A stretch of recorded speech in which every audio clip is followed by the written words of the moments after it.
Good afternoon, everyone. My name is Marlihan Lopez, and I'm Program and Outreach Coordinator at the Simone de Beauvoir Institute at Concordia University. I'm also co-founding member of the Coalition to Defund the Police in Montreal and École Sans Police.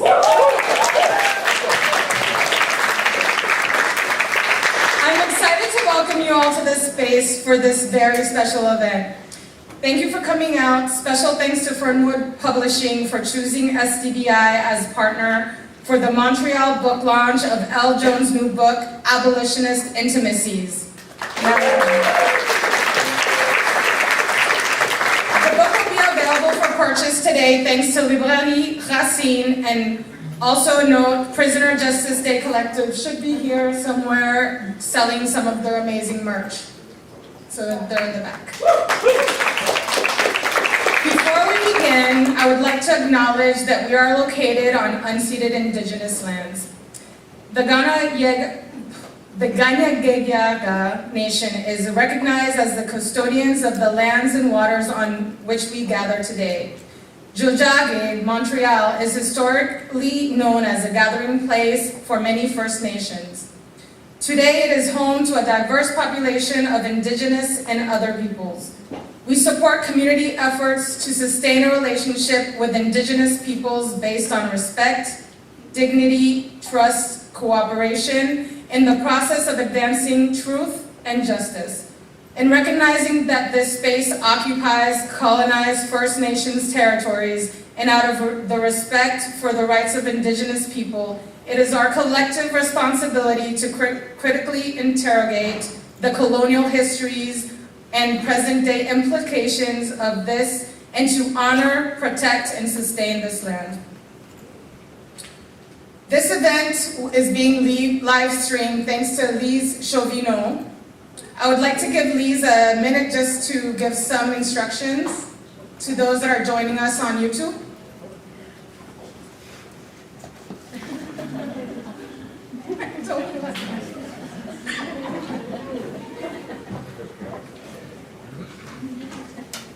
I've been knowing Marlihan for 5 years and I'm always surprised.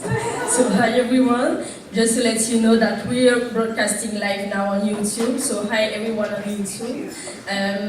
I think you have the live script as well, so if you want to ask questions on Zoom, please, on YouTube, sorry, because I'm also live streaming on Zoom, so please ask your questions in the chat, and we'll see for the Q&A times. So enjoy everyone.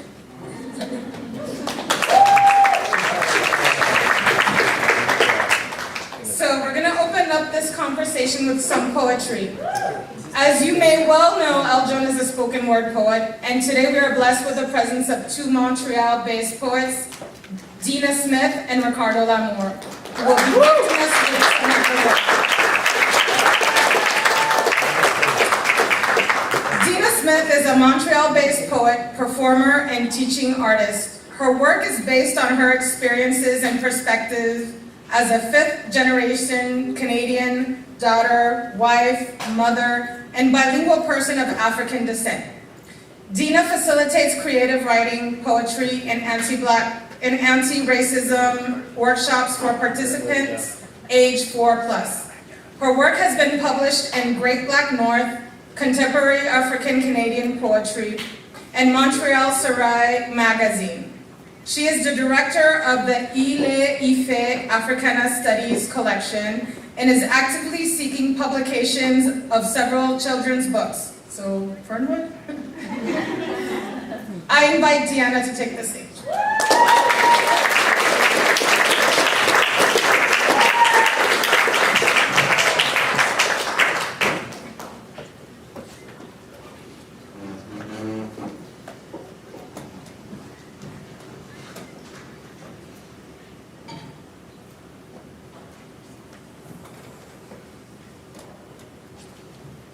Hello.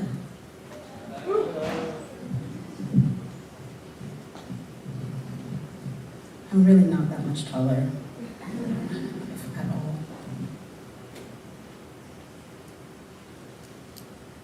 Wow, you all are beautiful. I was really looking forward to this because I am a great admirer of Elle Jones as a person and as a writer. And thinking about the situations that lead to all things related to police brutality and incarceration, the narratives that are out there about us are interesting and far-reaching. So I'll start with this. Une belle journée ensoleillée. Disons qu'on était un jeudi, parce que je me rappelle pas exactement, mais je me trouvais dans le stationnement du marché tôt. J'y faisais mes épiceries, pas du tout freiné par les prix, autrement dit, ça allait bien. Soudainement, de nulle part, elle arrive. Je comprends pourquoi vous vous battez. Elle m'annonce. Je me retourne. Je m'attendais à voir Ashton Kutcher ou la gang de gaz. Personne. Elle continue. Je comprends pourquoi vous êtes enragé et je suis d'accord. Elle avait l'air sérieuse et très sincère. Mais je me demandais pourquoi elle s'insère dans ma journée toute plaisante. Pourquoi, sans préambule ni invitation, je suis devenue témoin de cette manifestation contre tout ce qui pourrait me déranger, mais qui en ce moment ne m'agace aucunement. Elle poursuit. Nous aussi, on a dû se battre contre l'oppression au Québec. Les femmes. On devrait s'unir, les femmes et les Noirs, pour atteindre nos buts.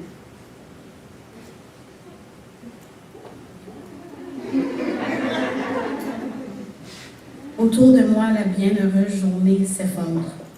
Le ciel, le bleu du ciel coule, l'asphalte sous mes pieds brûle, une marécage d'émotions tourbillonnantes tente de m'engouffrer. Les mots de Sojourner Truth sonnent dans ma tête. Ain't I a woman? N'ai-je pas corps et cœur et âme comme elle? N'ai-je pas le droit d'être en congé des fois, de ne pas en penser, de ne pas porter le fardeau des siècles sur mes épaules en plissant les yeux dans le parking? Et ça, en me faisant déshumaniser par quelqu'un qui est disparu avant que je puisse même répondre. L'interaction s'est passée comme bien d'autres. Inattendue, non provoquée, me laissant blessée dans son sillage. J'imagine qu'elle se sentait bien, fière même d'avoir soutenu la cause. Je suis rentrée chez moi sans la moitié des choses sur ma liste. Il fallait que je me mette à l'abri de ses bonnes intentions. Merci.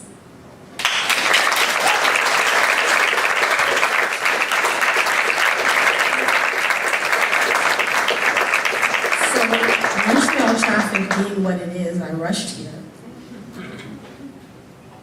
And Murphy's Law being what it is, my printer didn't work, so. But we will not be moved.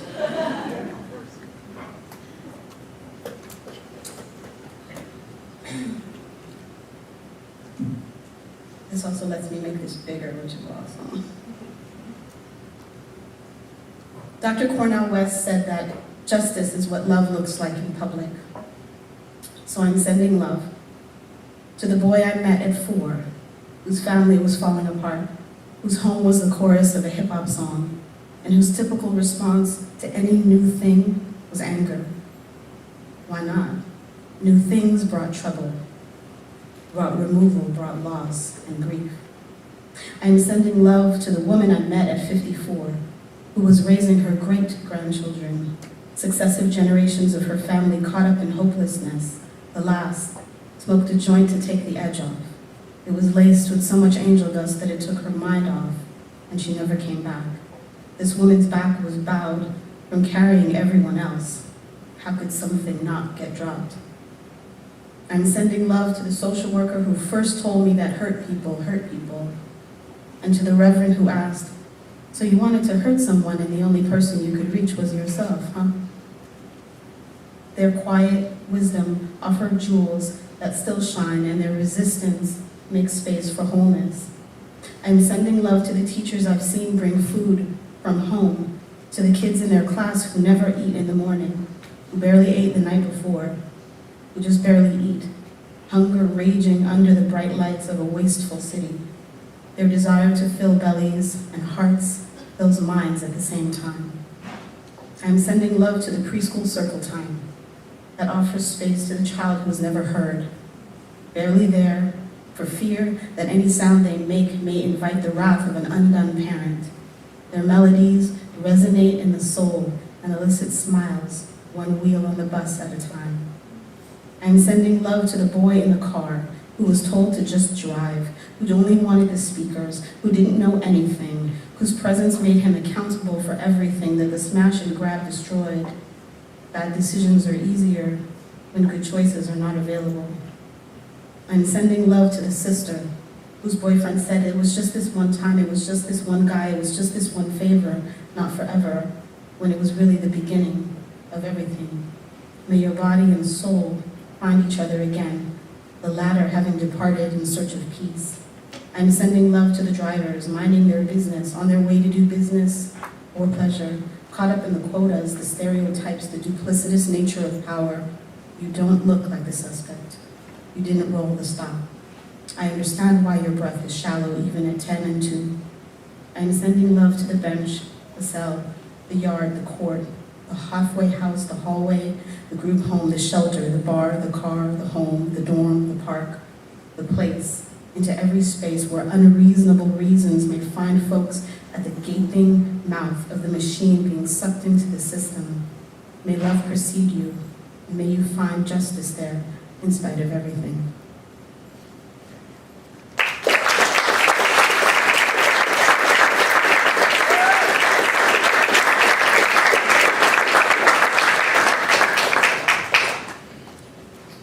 And so I'll just do one more. Thank you very much, Marlihan, for inviting me to be here. Good to see you, Elle.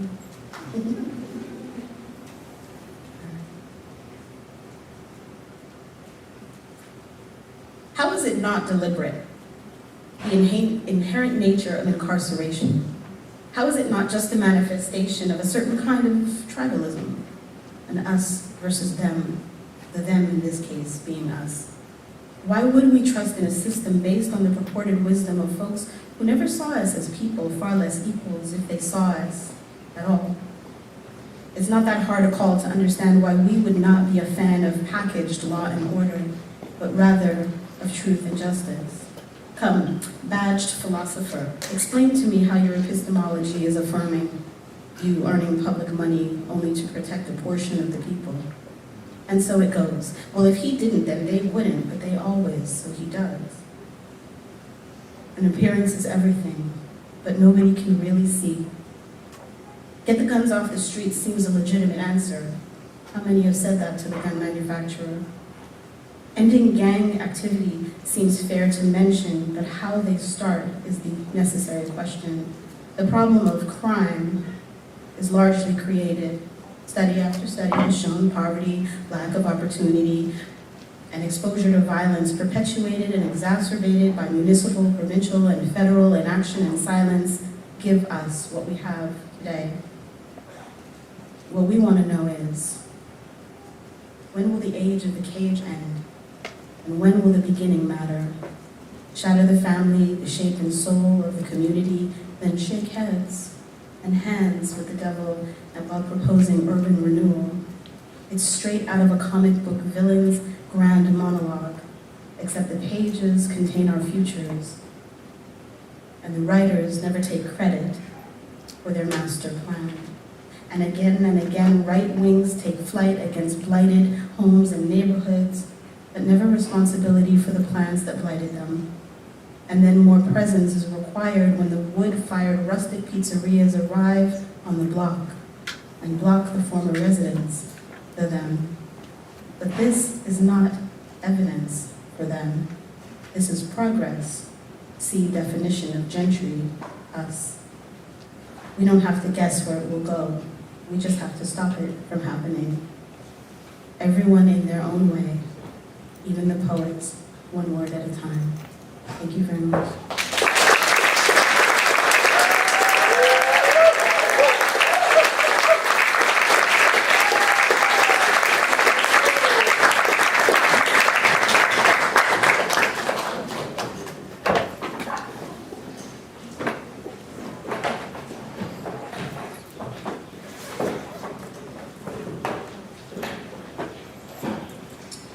Thank you, Deanna.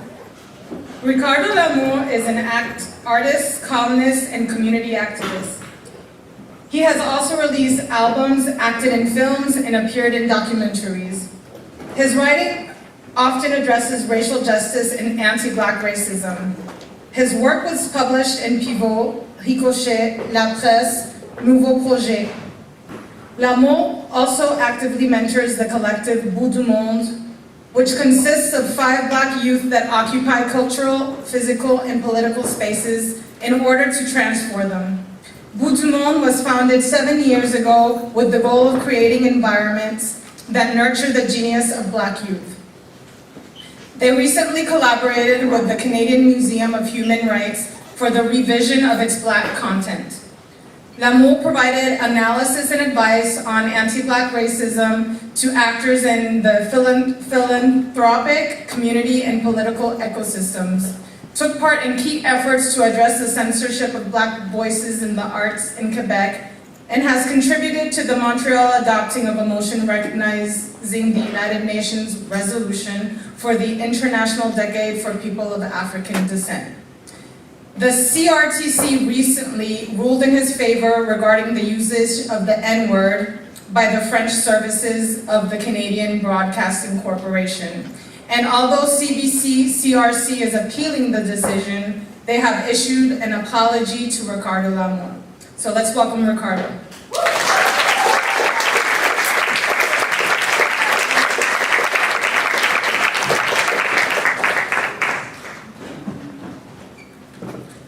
So, is the dog's first public performance? No.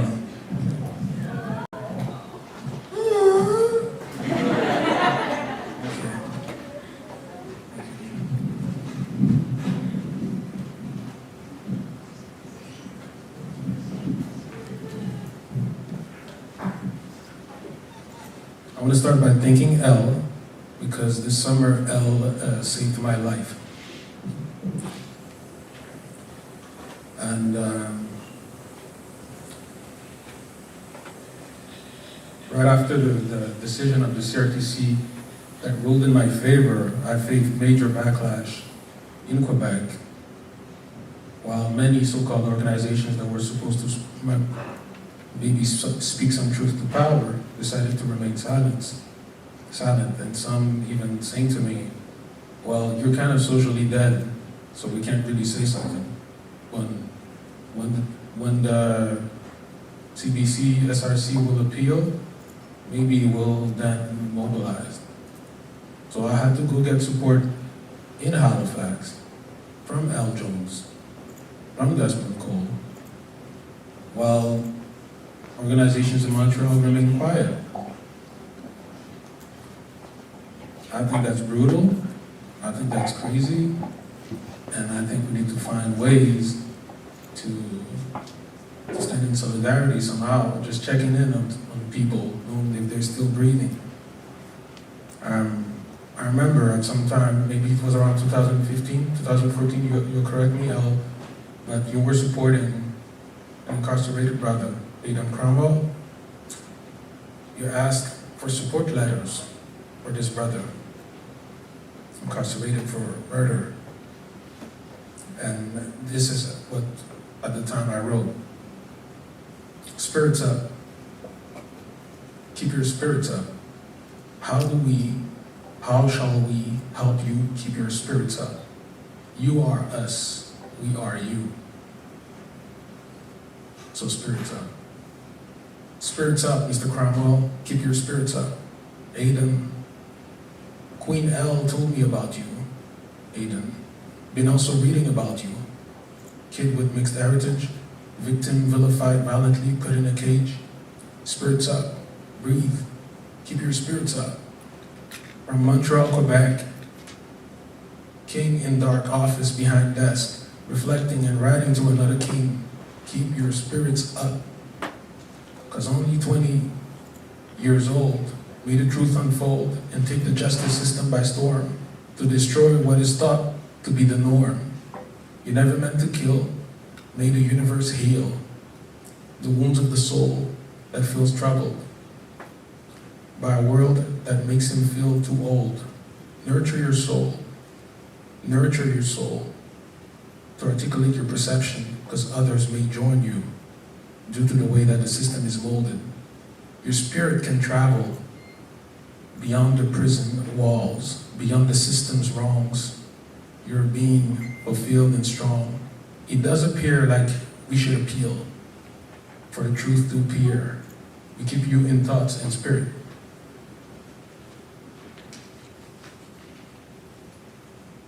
Promise to keep paying hope a visit, and then you'll see. And when you'll see hope choke, tell it it has no right to be diminishing, because we need him to occupy space in the prison system, where too many kings are treated as criminals instead of victims.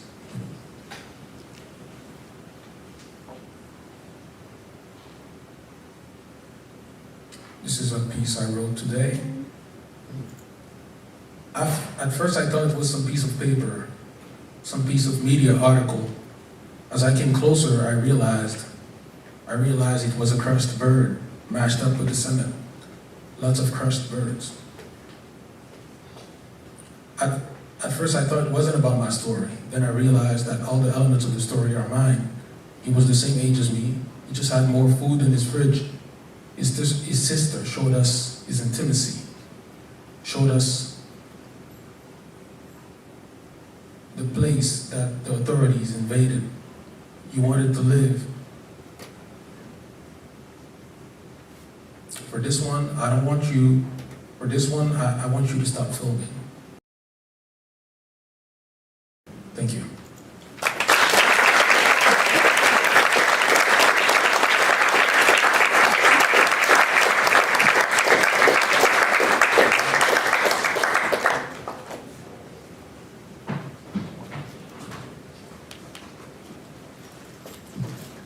Now I'd like to invite Sheri Pranteau and Elle Joyce to join us and take a seat.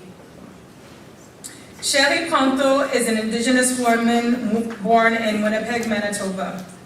Her family of origin is from the Pine Creek Band in Manitoba. She is a mother to her 10-year-old son, who is her pride and joy, her reason for continuing to move forward in her life. Sheri is also serving a life sentence, with 15 plus years in the penitentiary and now going on 13 years on parole.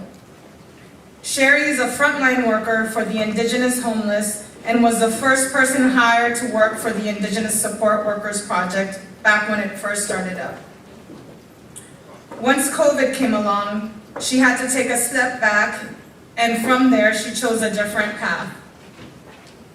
Sheri is currently the advocacy liaison for the BTC national team of the Canadian Association of Elizabeth Fry Societies. She's also employed with Resilience Montreal part-time, which is a day shelter for the homeless. She is a board member to the Native Friendship Center of Montreal, president to the Center for Justice Exchange Group project, and is busy with creating a better support type of group for women coming out of prison. Thank you, Sheri, for accepting this invitation. Now I'd like to present Elle. Elle Jones is a poet, journalist, professor, and activist living in Halifax, Nova Scotia. She teaches at Mount St. Vincent University, where she was named the 15th Nancy's Chair in Women's Studies in 2017. She was Halifax Poet Laureate from 2013 to 2015. She is the author of Live from the African Resistance, a collection of poems about resisting white colonialism. Her work focuses on social justice issues such as feminism, prison abolition, anti-racism, and decolonization. Since 2016, she has co-hosted a radio show called Black Power Hour on CKDU-FM, where listeners from Pitt Prison call in to rap and read their poetry, providing a voice to people who rarely get a wide audience. Elle is the author of Abolitionist Intimacies.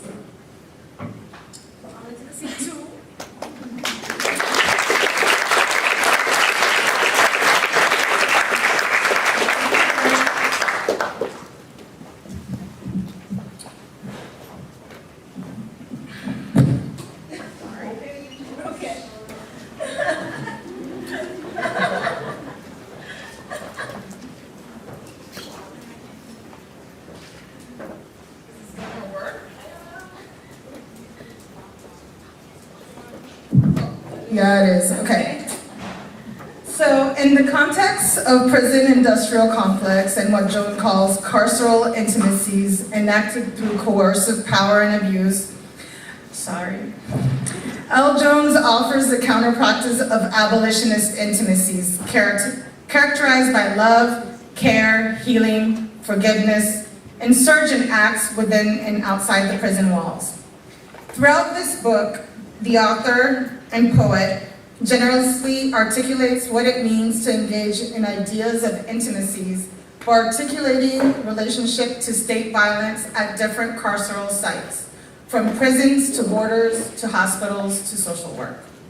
She reminds us that abolition is a global project that includes the fight against militarization, homelessness, poverty, and gender-based violence. Elle takes the project of abolition away from institutions and academia and back to grassroots organizing by centering the voices of victims of state violence. She reminds us that prisoners and victims are not separate people and that prison abolition is indeed a feminist issue. Elle turns to Live in Archive, recovering what is lost, erased, and buried by refusing to forget those we have lost to state violence, to prisons, to banishment. She argues that abolitionist practice can't be limited to a theoretical act, but must be supported by actions towards our collective liberation. Abolitionist Intimacies responds to the urgent need for abolitionist literature centered on the Canadian prison as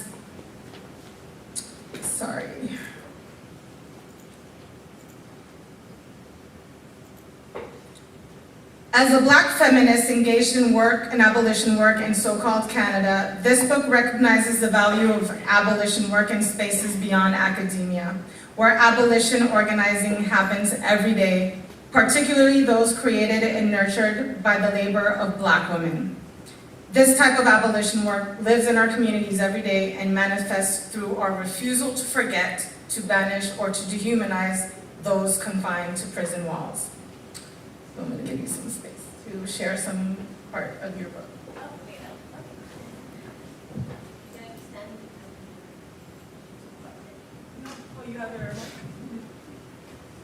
All right, good afternoon, peace everybody. Thank you for coming out. Say peace back to me. I really want to thank Deanna and Ricardo for that absolutely beautiful opening, and there's so much care that was taken into choosing pieces to fit today, so thank you both. What an honor, it was beautiful. This poem comes from the Black and Indigenous lifers who asked me to write a poem about their experiences of juries.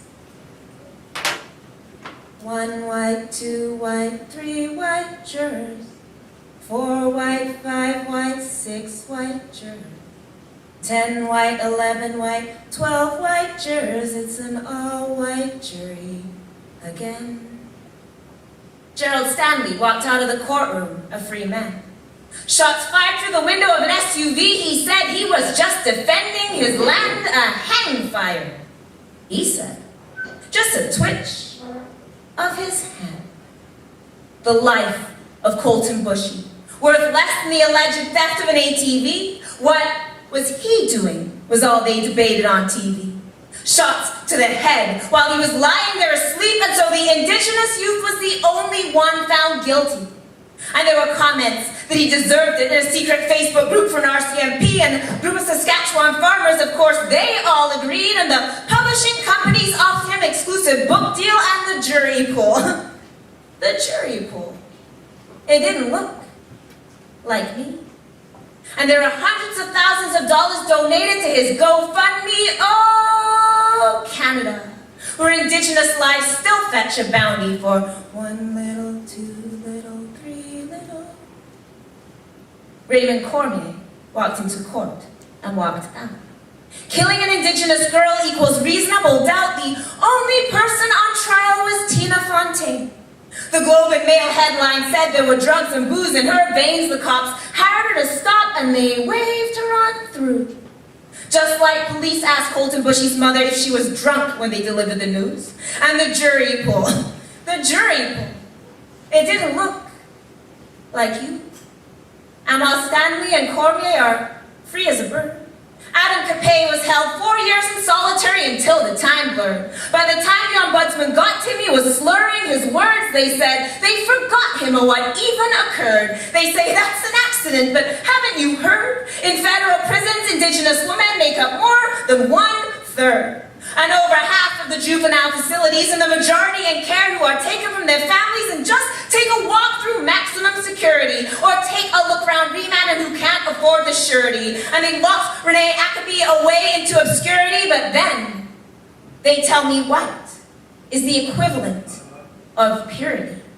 And since we can't be innocent, we should bow to their authority. We can't win. We can't win. Not when session is in. Not with histories upon histories of savages and sin. If you'll all rise for the jury, the court will begin selecting 1 white, 2 white, a white jury.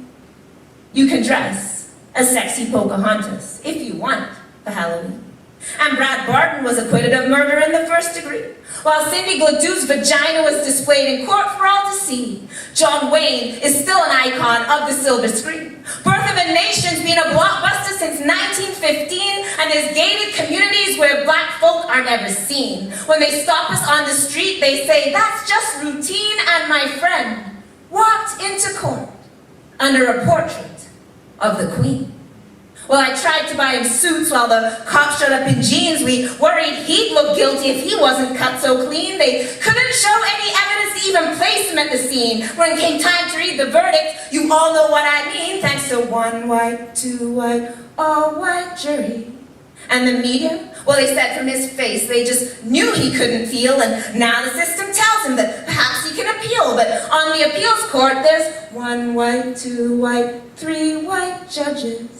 We can't win. We can't win. Not once they see a black skin. And once the door locks, no one can see what happens within. They claim you can try a habeas in court, but then the institution spins. And who'll believe a criminal and what they have to say? And now my friend's been there on lockdown for 23 hours a day.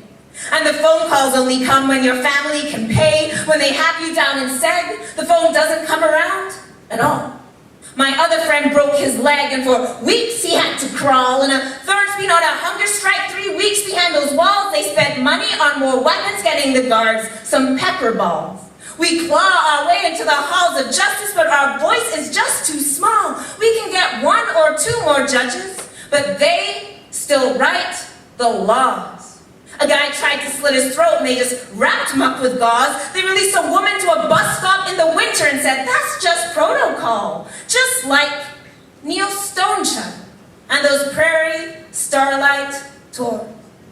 And there's another woman who set herself on fire. But when you die in a prison in my province, no one has to inquire. No charges pressed for guards who watch Ashley Smith expire. But when prisoners hit the standards, then they call the liars. Andrew Loku, shot by the police in 21 seconds. Freddie Villanueva executed because police said they felt threatened. Sammy Ateem, shot on a streetcar when he'd already dropped his weapon. But if a cop guns down a black man, he never has to reckon. We can't win. We can't win. The not guilty verdict is in. Because it's 1 white, 2 white, 3 white jurors.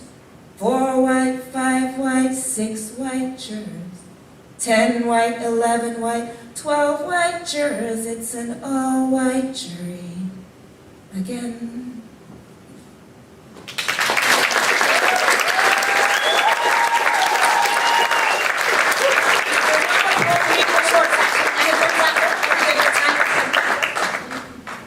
Like rush the time? No. Okay. I'm going to one more poem, and I'm going to read you a bit of my prose, and then we'll end with a poem, and then we'll talk. Okay.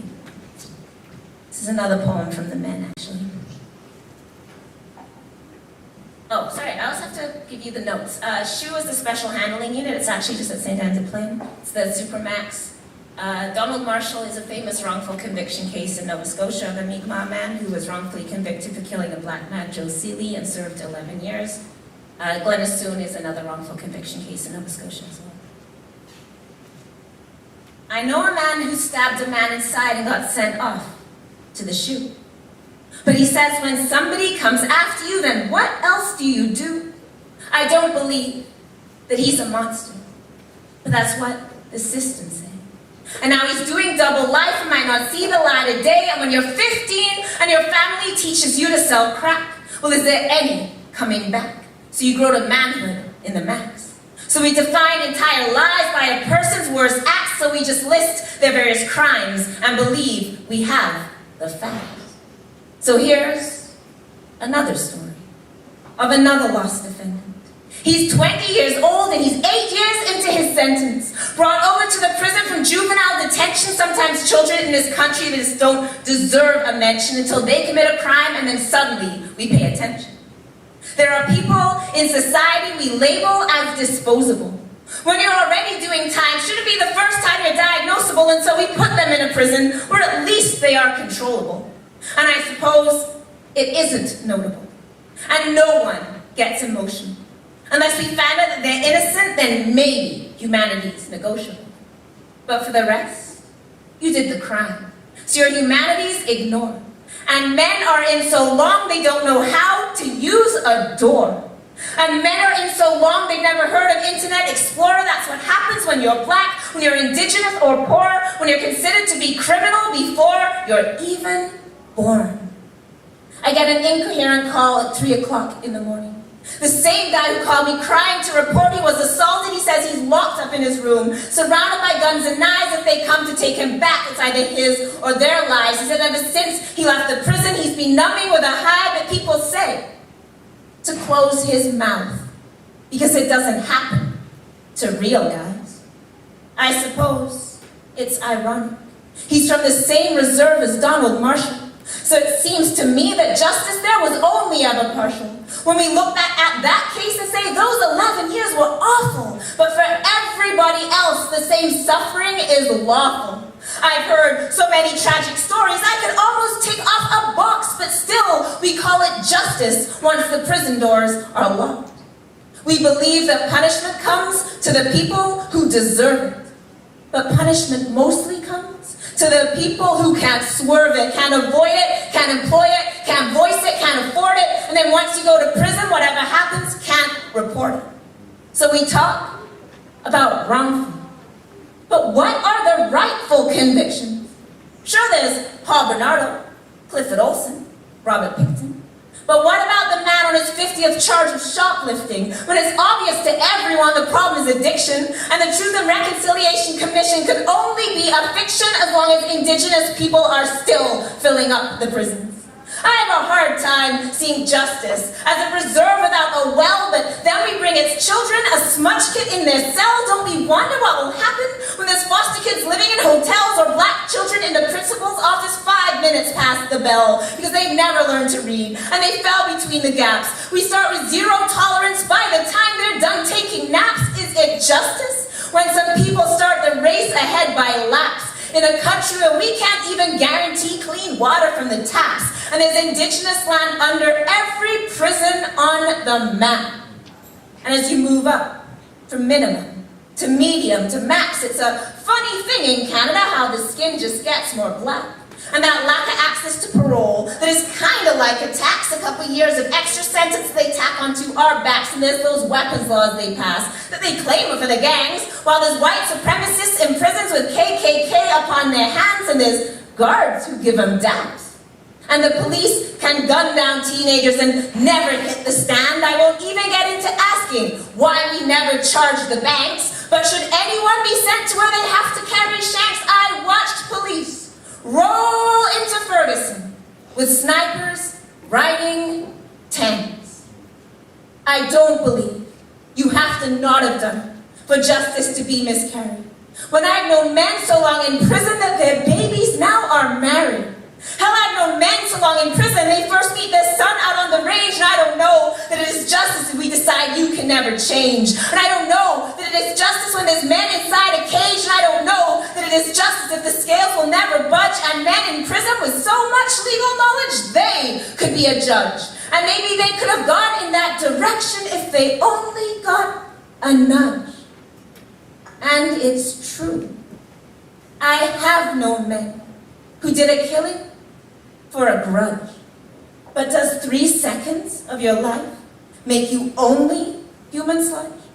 And let's not talk about the corporations, the profit of it all, like the predatory phone companies gouging prisoners for a call, women going broke when a man's conviction's not her fault. I could talk about the scam manners and how many hits of falls. Families turned away after driving up for hours because I don't know that it is justice when it's so easy to abuse powers. I could talk to you for days. It would all be the same ruin, and I know men who did their time down in prison with us soon, but they'll never be set free to share their voices in these rooms. And I know lawyers, guards, or judges who do their best to change the tune. But in a society that's broken, that's like reaching for the moon. And I confess, I once believed that every person could be saved. And it took a couple of years, and it's true that I got played, and I had to face it. There's some people who seem to want to dig a grave.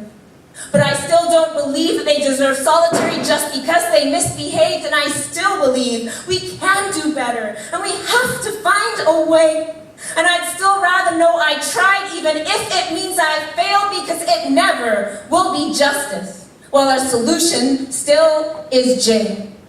So from the people doing time in Kent, down to people in Renouse, from the people in the county, up to people in the shoe, if that was your life story, what do you think you'd do?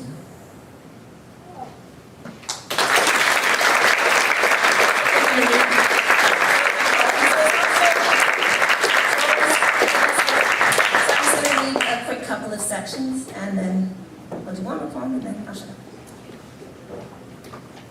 So this is from a section called Interludes, and this one is called Bus Stops. Every so often when I'm waiting for the bus, a woman will come up to me smiling, and I look at her, and it's a woman I wrote with in the women's prison, Nova Institution. We always hug, laughing and beaming at each other. The human contact and joy we were forbidden when we sat together at those glass tables, when even talking too much about your lives at all, or any affection, was cause for suspicion.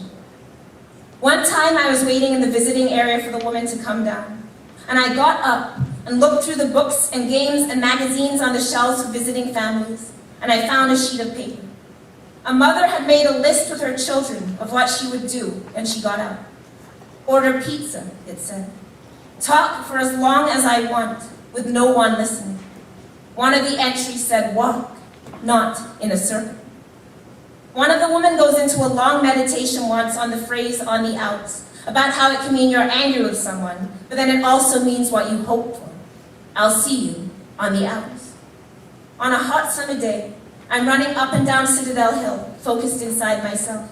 There's construction on the road around the hill, and a woman is there holding a sign. After a few repeats, when I get to the top, she comes over to me and asks me if I used to come to Nova. We chat for a minute at the top of the hill. A metaphor come to life. She has climbed this far. She made it up. This section's called Pen Boxes. By the way, when I say my friend walked into court under a portrait of the Queen, and that poem, first poem I did, that's the story of Randy Riley, which runs through this book, which is a wrongful conviction of an African Nova Scotian man. So this is just one of the small sections on Randy. It's called Pen Boxes. Randy's pen boxes are a total nightmare. He has lots of people who love him, but we can't get it together. I mean that literally and metaphorically. People get sick. I'm in and out of town. We're just not organized. He has to keep putting in extensions. You're only allowed the 5 boxes of all your clothes, electronics, kitchen stuff, workout gear, books, music, and then nothing for the rest of your time. If you're doing life, you're supposed to wear the same stuff at the end of your sentence that you got going in, no matter how much styles change, no matter how much your body changes, no matter how worn out. When we finally get the boxes together, though, everyone has gone all in. You're allowed 2 pairs of sneakers. He has 5. Dozens of t-shirts, over a dozen jeans, all brand new. Love will always show itself, no matter how much they try to stomp it out. Of course, he can't have all of it. You have to stick to the list. But this excess is a form of resistance, too. And I'll read one last from this section. It's called Equality.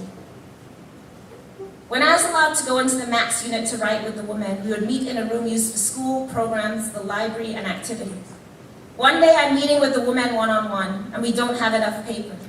We start writing on the whiteboard in the room instead.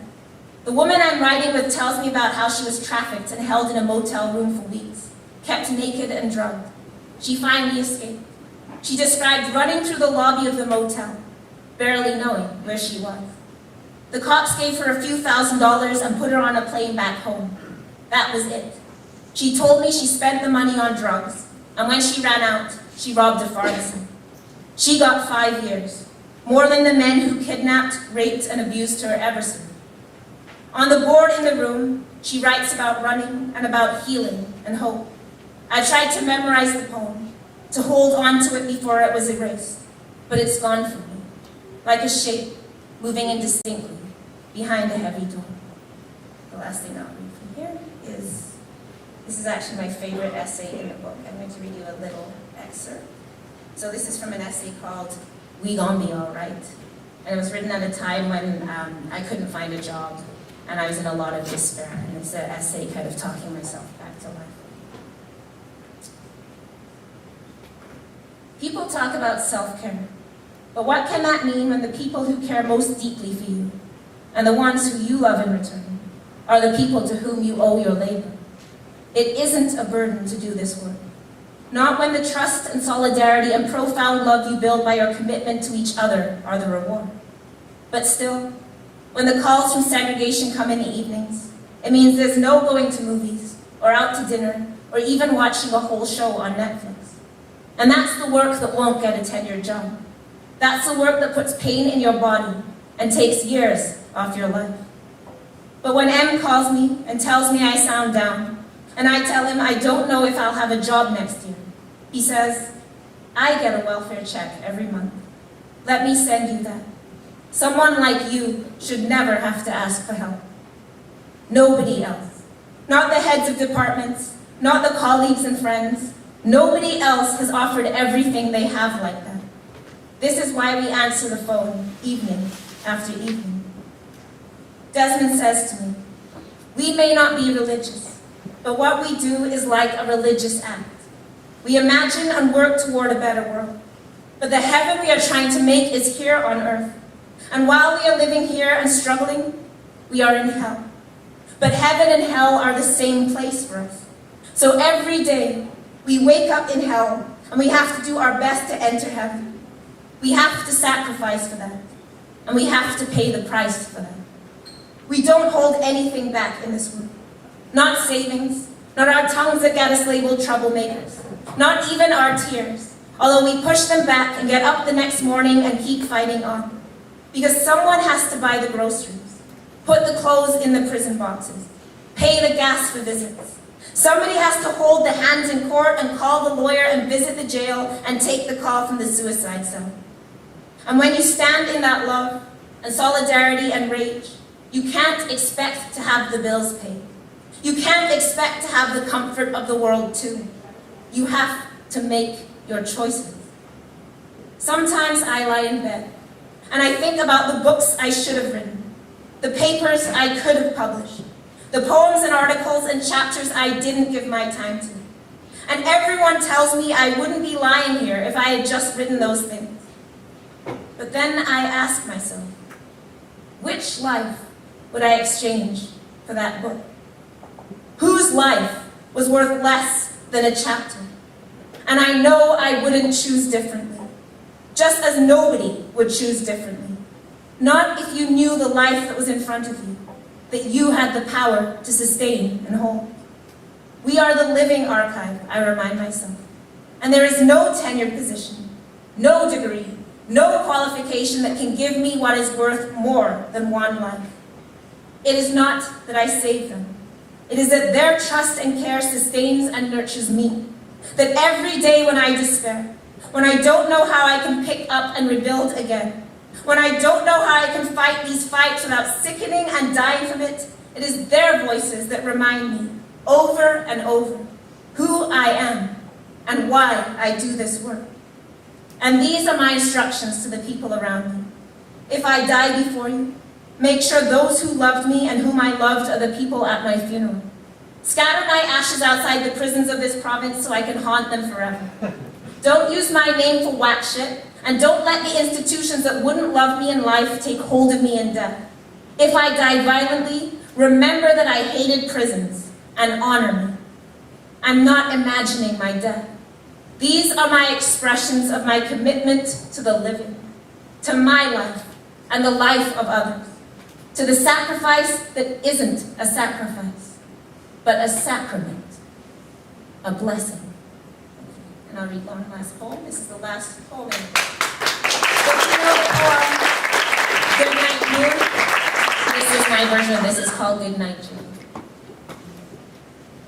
In a provincial jail is a little room with a toilet and a sink and a smell of mildew and a slit of a window with a sliver of the moon and a radio on a shelf playing a tune and a metal cot and a metal slot and a night that's either too cold or too hot and an officer in the spot by the stairs and 3 more guards sitting on chairs and the shadow of the laws that put people in there and the eye of the camera watching you sitting and a photocopied picture of your mother and children and a heart with a hole for the loved ones you're missing and restless dreams where you wake up shivering and a door with a lock and a window with bars and a corner of the sky showing just 1 star and a comb and a brush and a toilet that won't flush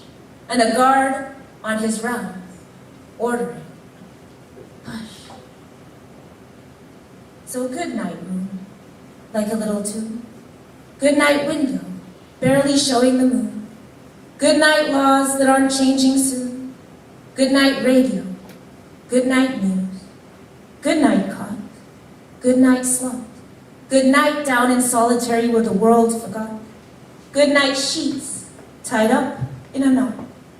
Good night, bad dreams and regretful thoughts. Good night, clanging doors and the camera shot. Good night, locks. Good night, clocks. Good night, countdown to the day you get out of the box. Good night, mildew. Good night, mold. Good night, lights on all night down in the hole. Good night, heart with its little hole.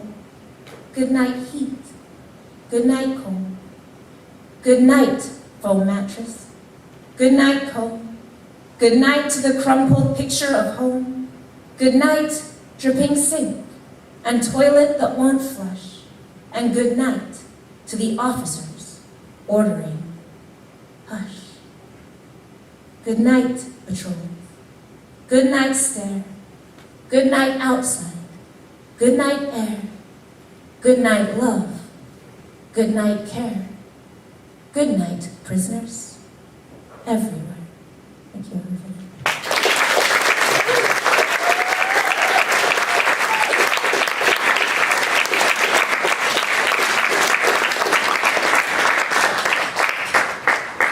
Thank you, Elle. My first question is around methodology and practice. Elle, could you please speak on abolitionist intimacy as your methodology and practice? And Sheri, could you share with us how abolitionist practice translates in your daily work?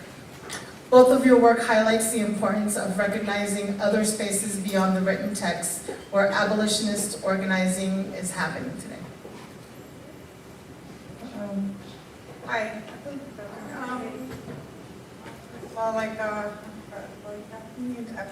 so lost. Please forgive me. How it works, okay, well, what I do is I kind of have I wear a lot of hats at present. A lot of the work that I do is I work with the First Nations Indigenous homeless community in and around Montreal, more or less in the downtown core, Milton Park, Place des Arts. Right now I'm working part-time with Resilience Montreal, which is another Indigenous day/wet shelter for the homeless, and it's kind of like it's more or less a heartbreaking job. The work, the seeing our people out there struggling. It's like I crave communication with them. I crave to have conversations with these people to see what brought them there.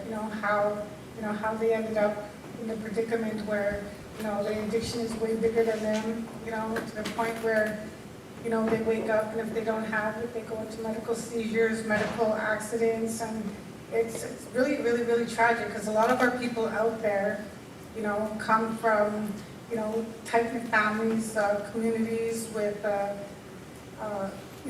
better job applications and resumes than, the rest of us. Like, they do really good work, and like, it's really sad just to see that they're out there and they're struggling. And, I have a lot of people, when I walk up to them just to see if they're okay, if they need anything. Like, I don't really have much myself, but, I'll offer what I have, sit with coffee. I'll usually take fried batter from home, and I'll go and I'll just sit with people, and I'll talk, and I'll see what has got them out there. Because the reality is that if you look from like the 70s, all the documentaries that you have on the Indigenous homeless and homeless of the Indian communities and stuff like that, it's just tenfold more serious today. There's been no changes. The shelters are a great resource, but I feel that like it's a temporary Band-Aid. It's like, okay, so we'll just put a temporary Band-Aid. We'll give you a place to come during the day. We'll, feed you food. We'll do our best to like help you out like that. But it's at the end of the workday, that's it. It's done. The resources are closed. And where I come from, there was this project that was made in Montreal. It's for the Indigenous Support Workers Project, which is basically they wanted to be like Indigenous for the Indigenous, because the cry out there from organizations, what I heard is that the white people that were doing the work were constantly getting told to F off, that the workers were constantly changing, which basically broke down trust. So when I went out there, I was actually making my way to my interview, and I was going through downtown Montreal, and people were coming out of their little groups of drinking cohorts and stuff, and they're like, "Oh, you're one of us, come." And they're like, "What are you doing down here? Do you want a beer? Do you want food?" They're offering me everything they had. And it was like, I was like, okay, this is, I guess, what the people were talking about, it's like, I guess, to see one of your own, to actually take interest and, not walk by you like you don't exist, like you're just, a piece of trash there, like you're just a part of the thing that, doesn't need to be paid attention to.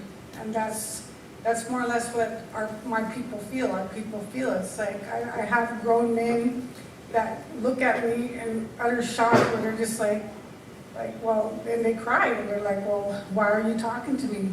Why are you acknowledging me? And I was like, well, I see you. I was like, I see you like I see myself. And I was like, I lived my life forgotten. I was basically, I went to jail at a very, very young age. I went from juvenile to about, when I was 14 to I was about 16. And that was just due to poverty, alcoholism, abuse, foster homes, day schools, stuff like that. It was just, I was bounced around in foster homes, group homes, to girls' lockups, to day schools where, they were run by the nuns. And it was not great. And I went from there, and then finally, when I was 16, they had enough of me, because I was very anti-authority. I was always fighting. I didn't understand. I didn't like to be locked up. I didn't like to be manhandled and told what to do. So at 16, they raised me to adult prison. And then when I turned 17, they gave me my first federal sentence, and they sent me away to the pen, which was across. They sent me to. Well, actually, I went on a milk run. I'm from Winnipeg. What the milk run is that what they used to do back in the day for transfers, they put all of you on a bus and transfer you prison to prison, and you stop in one prison, you drop off a lot of men, and I was actually the only girl on the bus, and I was really, really young, so everybody was really interested in me, asking me all kinds of questions of what I was doing there on this big federal con bus, shackled and handcuffed with all these big, burly men and scary people, and they're all like, well, what are you doing here? And they're like, who are you? And I was just like, well, nobody, I'm just so scary. And it's, it's a crazy life. So going through there, going through all the prison, and I eventually got out when I was 19 years old, back to Winnipeg, and it was really interesting because when I got out, they just let me go back home. They let me go back to my house. I had to do a pro officer visit every so often, and on my first visit, like I was already gone. Like I went back into the north end of Winnipeg.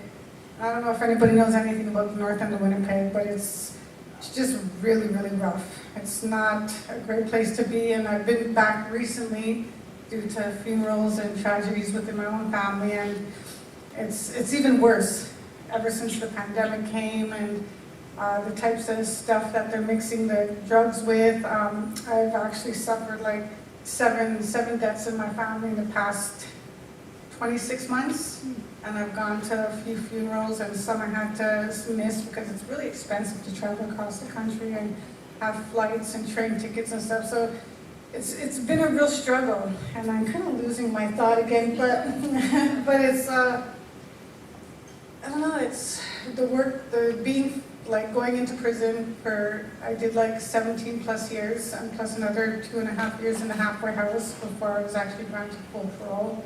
And it was all really, really, really a struggle. Like the system, first of all, I'm going to say that like I never got no rehabilitation in the system. It's basically what I got was I had to really take a look at myself, and I had to like come and figure out myself, like within myself. There was like,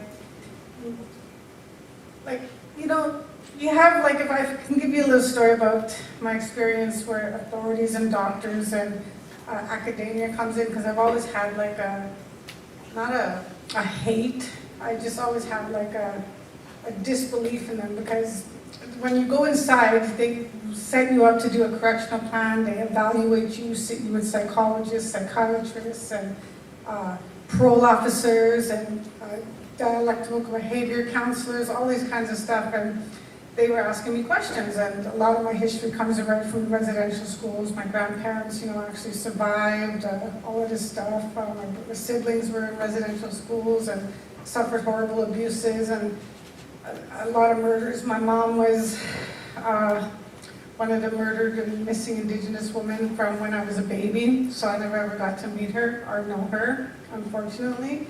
And so the doctors asked me all kinds of questions, and I'm just giving, my story. It started, and at the end of it, about an hour, maybe 45 minutes into it, and she was like, she kind of closed her book, and she's like, I don't believe you. And I was like, what? I was like, what do you mean you don't believe me? She's like, you're lying to me. She's like, this is too much tragedy for somebody so young. And I was just only 17. I just got my federal sentence at this time when this happened, and I was already angry.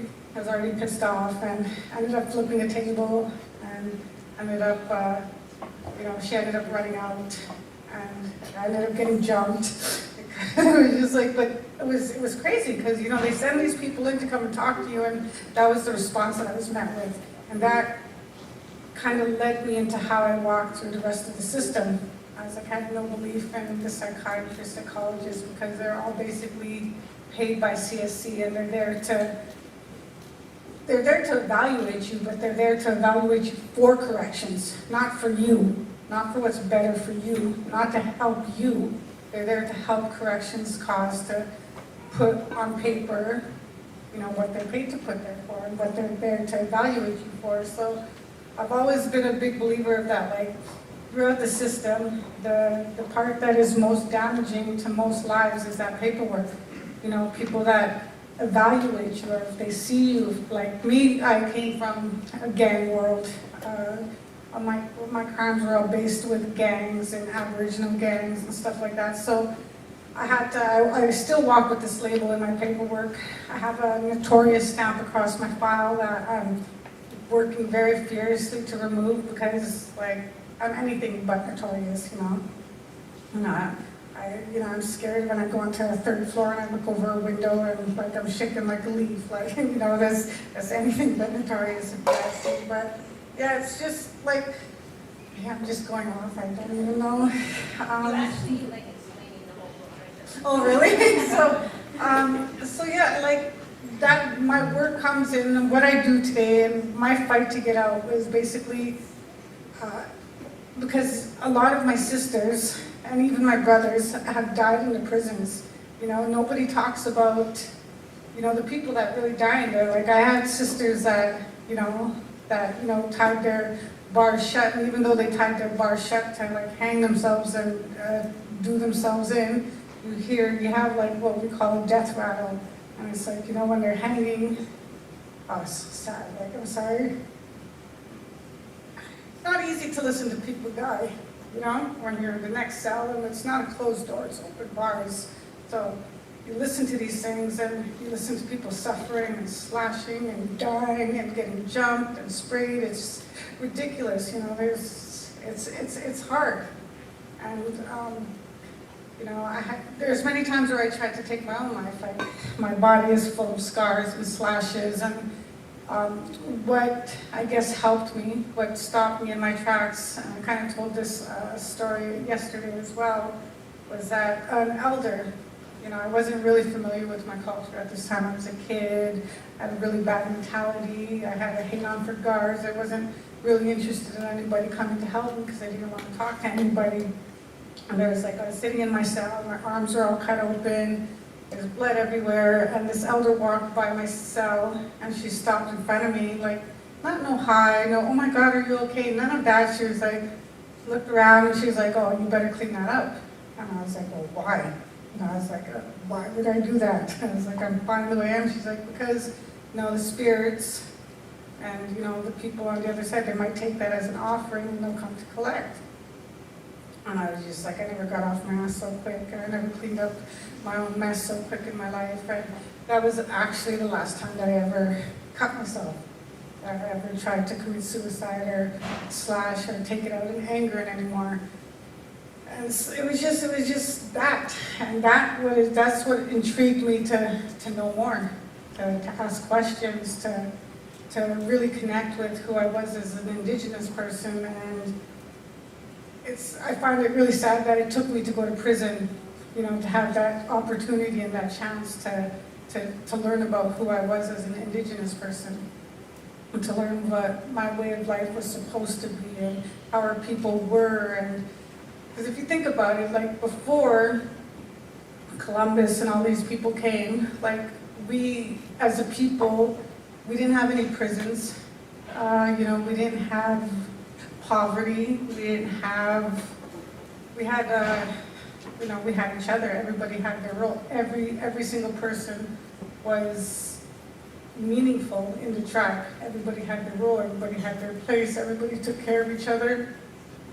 And, you know, and then it was when the settlers came, and, you know, then they took advantage, and everybody knows, like, the story that goes on from there, and the poison of alcohol and stuff like that. And I believe in my heart of hearts that we were never supposed to have alcohol in our systems, because it brings out the worst. You know, a lot of our people are dying. My father died, you know.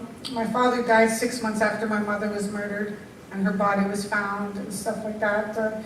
He was a diabetic, dependent on type 2, he was dependent on insulin shots, and after my mother got murdered, he basically gave up on life. He just drank really, really, really hard. He wasn't taking his insulin shots, and when he did, I guess, try to come out of his stupor and take care of himself, he had a really bad reaction to his insulin, and I guess he passed out on the street, and the cops picked him up, and they put him in a cell thinking that he was just drunk, which I guess he was, but that wasn't what his condition was. He was in a diabetic coma, and that's where he died. He died in a jail cell, no medical attention. They didn't take care of him, and a lot of my family today, from my father's side, you know, are on my case about that. And they're like, well, you could look into it. You know, we couldn't really do too much about it, but you being the daughter, like, you could go and further investigate how he died and why he died. And, it's a lot, because like I said, I went to jail very young. I never had the chance to grow up with my siblings or my family and stuff like that. I kind of grew up in the system alone. And which is one of the reasons why today I do the work that I do. I'll sit with anybody that's on the street to make sure, that you're not alone, that, I do see you and I do acknowledge you, and people look at me weird when they see me, Like sometimes I'll have like this little mirror when I used to walk and people are passed out, and I'd go and I'd just like be over them with a little mirror in front of their face just to make sure they're breathing. And people are like, oh, what are you doing? And I was like, well, that's a human. I was like, just like I'm a human. It's like you seem concerned about me because maybe it's like I'm not the one laying on the street. Like I'm supposed to walk over this person and not care. That's not me. Like I don't know. It's hard when you come out. When I came out from all of that, like I just wanted to live. Like the only thing I ever wanted when I was in jail was basically to be happy and to have a kid. I was like, that's all I really, really, really dreamed about. And I wanted my freedom, of course. And I had to come over a lot of battles just to get there. And like, the system was against me. Nobody was in favor of me. And I had to, just bite down, swallow all my pride, basically just knuckle down and just ignore everything that was coming at me, the negativity, the non-support, and I was basically, just do the paperwork and I'll do the rest myself. And I did it because I'm right here. But, I did it because in the beginning, the judge said that there was no realistic prospect for rehabilitation for me when I was a little girl, and they basically sentenced me to life and said they were throwing away the key. And I don't know, hopefully that, that judge is still alive and well and able to, hear me speaking and, know that, he was wrong. Because, like, how do you write somebody off when they're like a kid and they haven't even lived life yet? That's what gets me. How do you do that? Like, before I was born into this world, my life path was already set up into trauma and alcoholism and violence and all that kind of stuff. But anyways, I'm just like talking away. Sheri, don't apologize for speaking because, everything you're saying is exactly what I hope people are hearing. And you've actually you don't know this, but because you haven't read the book, but you've basically hit every point in this book. Like everything from the paperwork to what I'm calling carceral intimacy, like how, when you're talking about getting pepper sprayed in the face and like all the things the prison does to abuse closeness, right? And then everything you're talking about, how you go and find life in people so it's perfect. You just laid out exactly a map for people on what love looks like in this work, and starting with self-love for yourself and your culture and finding that, and healing with your family and finding that return is beautiful. So I don't have anything else to say. I think Sheri said that. So that was just the biggest description right there of what the book title actually is. It's a fancy title, but it just really means love and freedom. That's it. So yeah.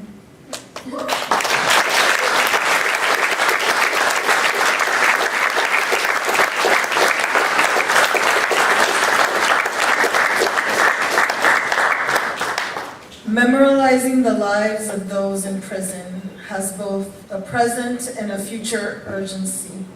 To speak of and in through sites of state violence is to speak back against the state's will towards amnesia and its endless reincarnations of white supremacy and violence masquerading as reforms. Sheri, can you share with us why memorializing your experiences and those who you've met in prison has both a present and future urgency? You often speak of your practice of writing letters to your son so he can understand your life experiences and how they have shaped you. Recovering what is lost and erased. What does it mean to you to write in a way that might return your voice to you?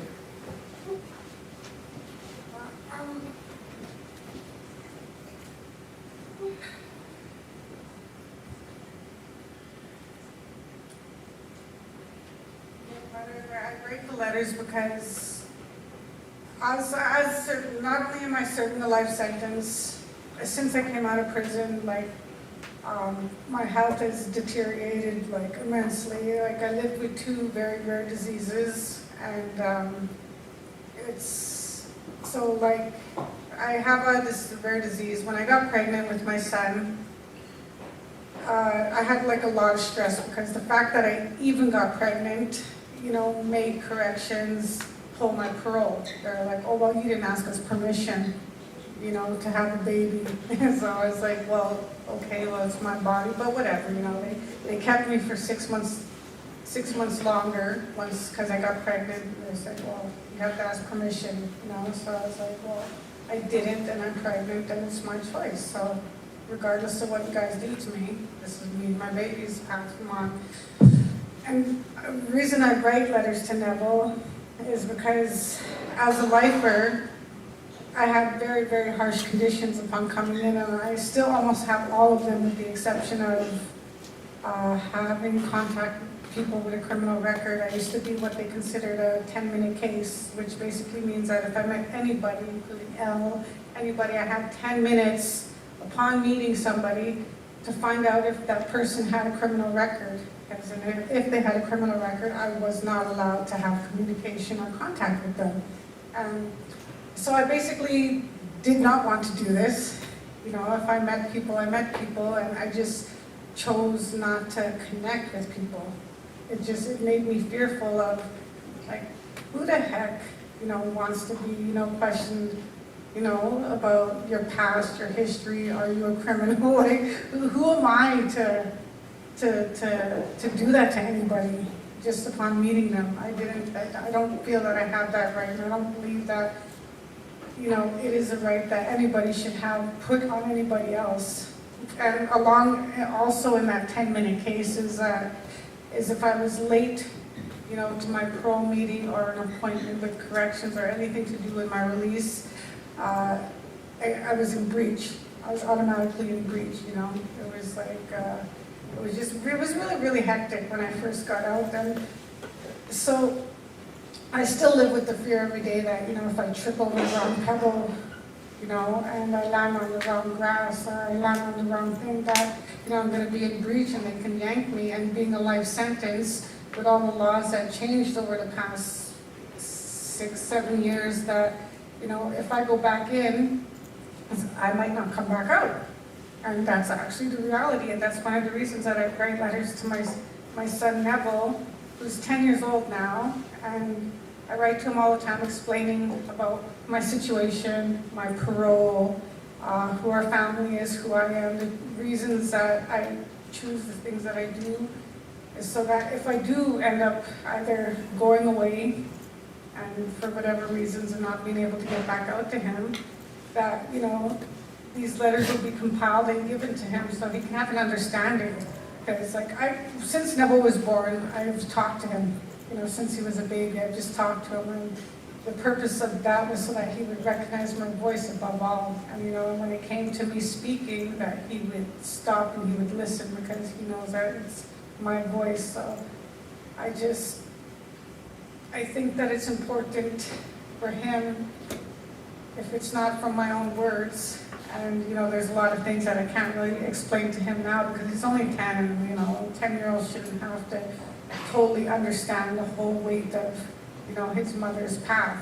And the reason I write is because if anybody should know the very truth of who I am, it should be my son. Because since having him, I've considered that I've broken, like, the family cycle of alcoholism, of abuse, of violence, all this stuff, and he has no idea of what it is to grow up with an alcoholic, or to be beat, or to be hungry, or, you know, not to wake up with no food in the cupboard, and, you know, have to go to school hungry, and all that stuff that, you know, you spoke about before, that, you know, that you barely eat and stuff. So that was like my childhood, and everything I do, every step that I take is to ensure that my son never experiences the same thing that I went through, and that he doesn't grow up with the same intentions. Like, one of my biggest fears was him growing up to be a horrible alcoholic, but I realized, and with the people in support around me, they're like, well, why would he do that? They're like, he doesn't have that same upbringing.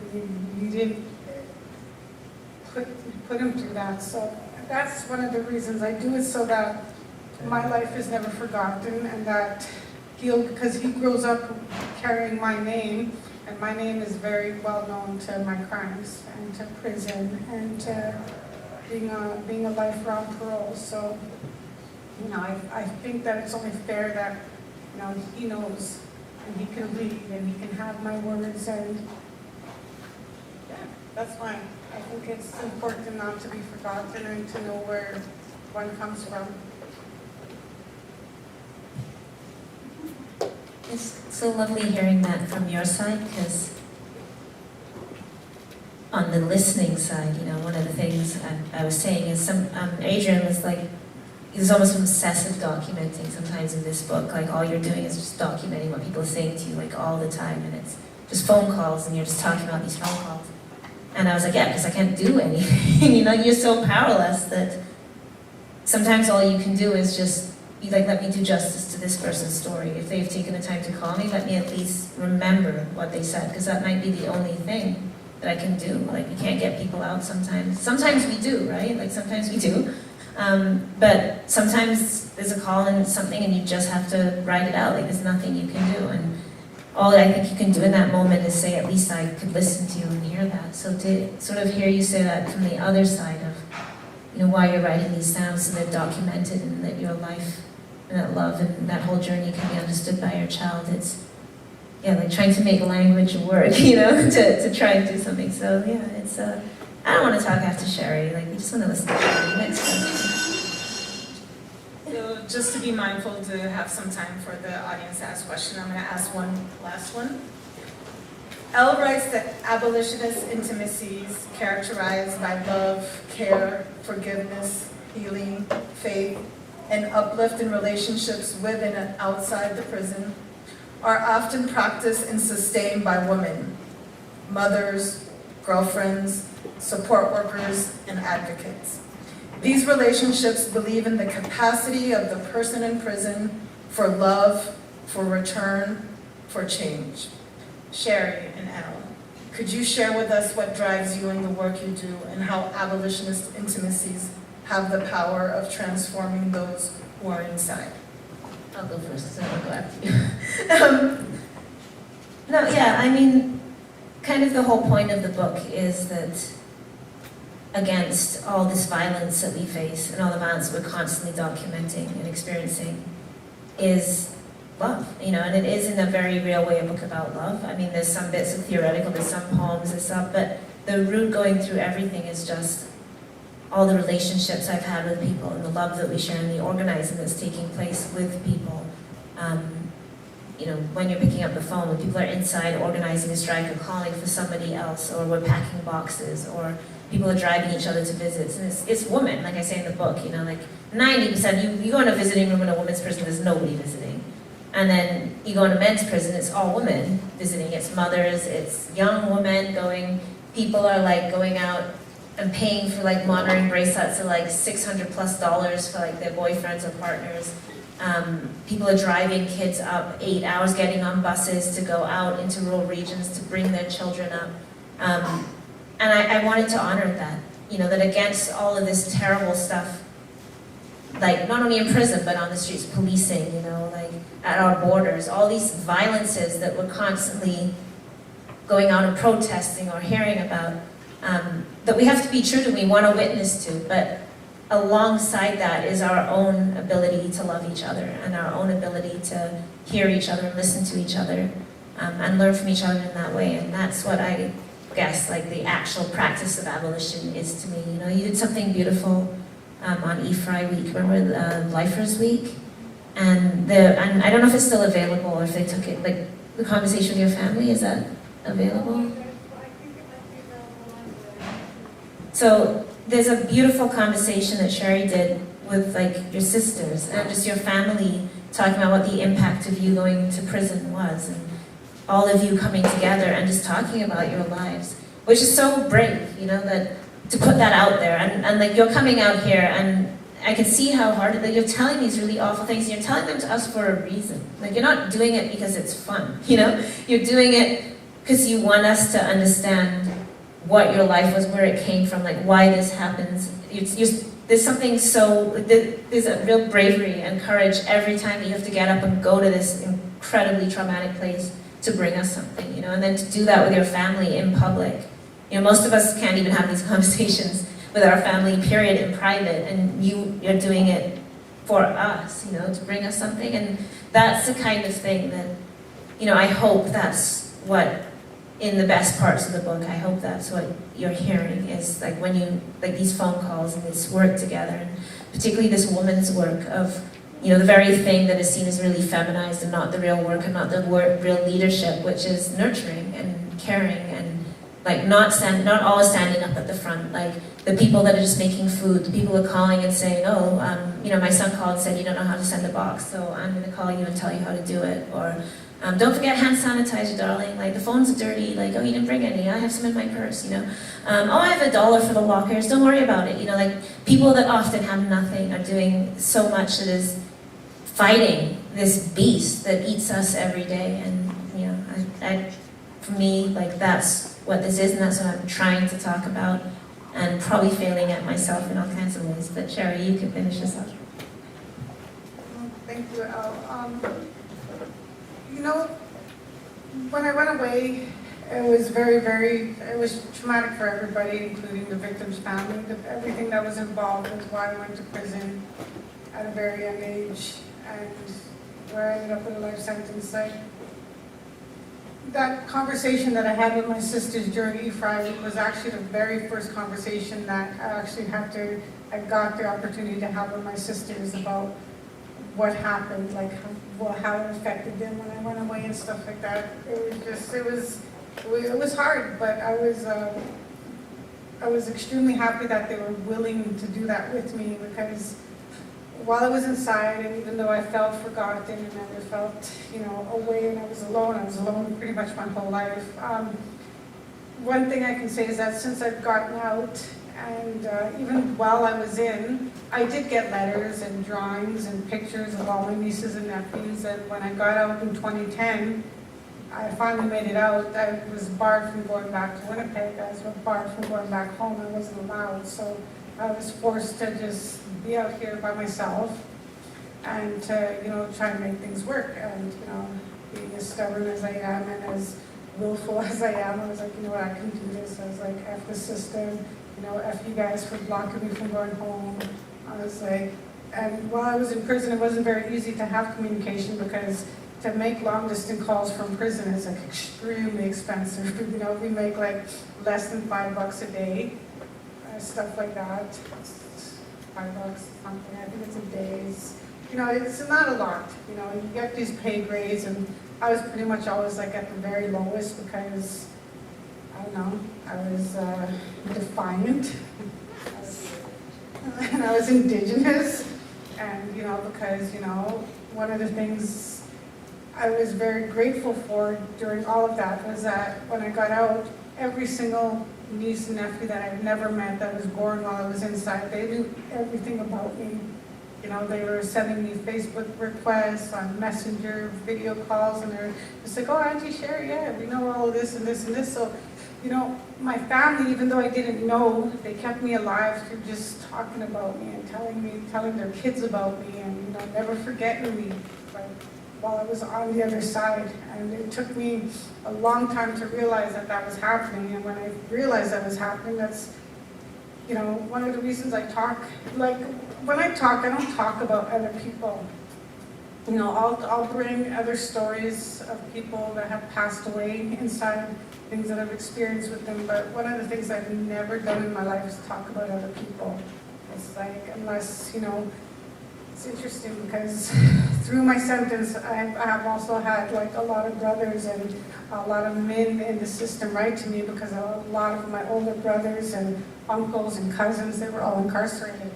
They were all incarcerated, like across Canada. So, you know, through them, I'd have their friends write to me and keep me company during my sentence, give me advice. All these people would give me advice on how to do my time, the proper ways to do it, how to make sure that, you know, corrections didn't get one over me on request.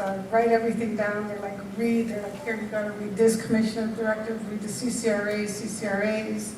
CCRRs, they're like, do this, do this, do this. So it's like I have like all of this like love and support from others in the system. Why? Because, you know, I guess, you know, my one older brother was like, he did like something like over 26 years in the pen for multiple different things, and a lot of my family was inside, so like they built friendships and brotherhoods, and you know, and then those people became my brothers, and they would write to me and help me out and give me advice, and those are things that, you know, I'll always carry with me, and that's what actually got me through. If it wasn't for them telling me to read and to document everything, you know, I probably would have got lost. I probably would have been, you know, I don't know what I probably would have been. I'm just really grateful that, you know, people were there and that I was never forgotten, that when I did get out, kids and stuff that I've never met, you know, talk to me and hug me and see me when they talk to me, and it's just like, it's almost like there was never no distance, there was never no not being there. It was like, that's why I do what I do, and that's what carries me every single day, is that love. You know, it's all we ever, as humans, are indigenous creatures, whatever you want to call us. It's, we want love, and that's it. That's what I strive for. All that I was in, I used to find myself in the most frustrating situations in the institutions, and being the reputation that I had, it was like a reputation where to come against me was for me to come against you. And there's many times where I had to take a walk, and I'd go sit in a field or a corner or a blind spot by myself, and I would cry. I would cry so hard, because I was like, I didn't know myself by not reacting and not giving in and not fighting back. You know, it was like hard, and I don't like to admit that because I'm stronger than that. But yeah, love. That's what it comes down to. Sheri, that's so beautiful. And where's Sheri's book? Like, we just want Sheri's book. Because, no, I mean, you said, you know, you just talk about your own story. I mean, you have all of us just hanging off your words, and that is it's a gift. It's a beautiful thing. Thank you so much for joining today. Like, just everything. I'm so moved by you being here and your courage, and I love it. Thank you. I love you. Thank you.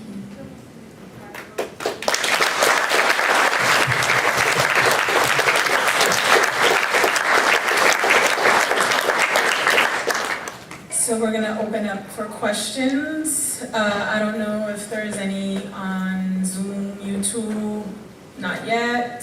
If there's any in the audience.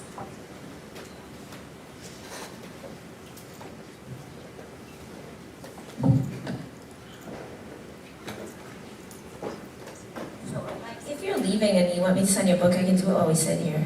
You know, I'm just saying.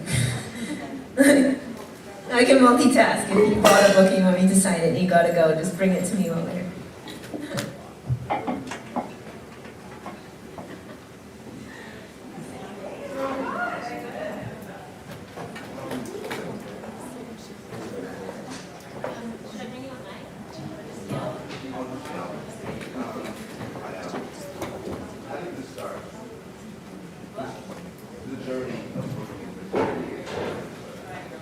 How did the journey start? Well, in the first chapter of my book. I actually say it started with poetry. I read Ballad of Reading Gaol by Oscar Wilde when I was 13, and that really spoke to me. I really understood the injustice. And at that age, my mind just opened, so Ballad of Reading Gaol is a poem by Oscar Wilde about when he was doing time. He was convicted of sodomy, right, under these anti-gay laws in England at the time, which still exist in like 72 countries around the world. And he writes this really beautiful poem about, and so one of the lines is like, I know not whether laws be right or whether laws be wrong. All that we know that lie in jail is that the wall is strong, and that each day lasts like a year whose days are long. And those just really spoke to me at that age. I just understood it. And so that was really when I sort of understood that these things still existed and that it was wrong. And then I kind of went from there. But I guess in my adult life, again, through poetry, really. I was doing poems, and at the time we were like pre-woke. So you remember this, you know, like I was doing poems about like policing and prisons and stuff like that, and everybody hated me. Like they would like boo me off the stage. Rocky Jones would be in the back, like black activist, and I was just like pumping his fist, and everybody else was like, get her off the stage. Like, why is she here? But the people that, and this goes back to like who loves you. You know, the people that would want to hear me was like people that were experiencing that, and their mothers would come up, or like people that, can you come to the shelter and do that, because people relate. So it was really, you know, as someone who hasn't been in prison, hasn't been criminalized in that way, it was people saying like, I'm gifting you this story and I want you to speak it, or I want you to know it, or I want to bring it to you. And that's really the origins of this book, like that listening and coming through poetry and then going through that into prisons, and then that turning into other relationships. But it actually started with words. Yeah. Thank you.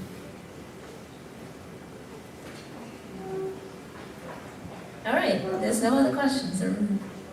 So, we need Marlihan back, so we'll just, Marlihan's back. Sorry, I had to pee. No more questions? Last call, no questions on YouTube? What time is it? It's like 4:04. Okay, so well then, it's good. So we're gonna close. I would like to thank once again Sheri. Thank you, Elle, for trusting me to have this conversation. I'm very humbled and grateful.